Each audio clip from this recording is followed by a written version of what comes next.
Hey guys, I finally bought a laundromat, so I'll be making some videos letting you guys know what it's like running the place, what the expenses are, how much I work, and how much profit I make. Make sure you watch until the end and I'll let you guys know how much the laundromat made in the past 4 days. This one right here is a 60-pound washer. Always makes the most money, and this sound never gets old. At first, I was here a lot, doing all the renovations, fixing all the machines, and learning the business. But now that I have everything down, I work about 3 to 4 hours a week. It's truly starting to feel like a passive business, and I can't be more excited. Here's another 60-pounder, super full. If you let them get too full, they start to clog up, so I got it just in time. Changing out the quarters usually takes about an hour. A little more now that I'm doing all the videos, but it's not too bad. And these are all the dryers. The dryers account for about 30% of the gross revenue.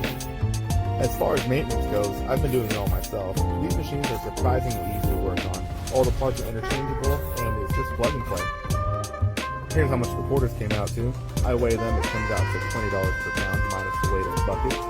And then here's the cash, by far the most satisfying part of the job. I don't count the cash towards the gross revenue because people just use it to get quarters. A little bit of magic here. Let's count for 1, for 5, for 10, hey, 420, for 20. And here's the gross revenue over 4 days.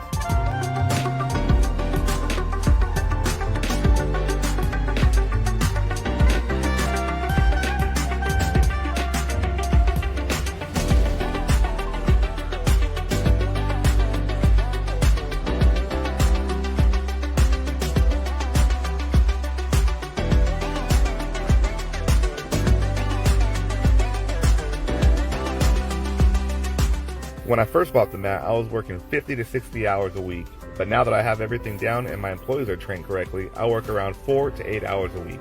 Here's my other 60-pounder, super full. If you ever think about getting a laundromat, make sure you get big machines. People love them. Alright, in this one I'll be letting you guys know exactly how much my laundromat made in the month of October, including expenses, gross income, and net profit. So let's start with the expenses. First off, water bill. When I first bought the laundromat, I thought the water bill was going to be one of the most expensive bills, but it's actually not that bad. It came out to around $320 for the month of October, and we were pretty busy. It turns out the gas bill is actually the most expensive utility for my laundromat. It came out to around $850 for the month of October, which makes sense because all of my dryers are gas and so is my water heater. Another bill I thought was going to be really expensive is the sewer and drainage. My first bill came out to $250, but then every bill after that came out to $37. So I'm not asking any questions and I'm not complaining. And then we have the DirecTV cable bill. I pay about $55 a month for it, but I keep the TV on local channels anyway, so I'm thinking about just cutting the bill and buying some antennas for the TVs. I feel the same way about my AT&T landline, which I pay $40 a month for. One thing I have that I know that I definitely do need is my liability insurance. I pay around $220 for this, and it covers my just in case anything ever happens. That leads me into my security alarm service, which I pay $45 a month for. The electricity for October came out to around $720, but this depends on the season. My biggest monthly bill is my lease, which comes out to $27.75 per month. On top of that, I have to pay a common area maintenance fee, which comes out to around $5.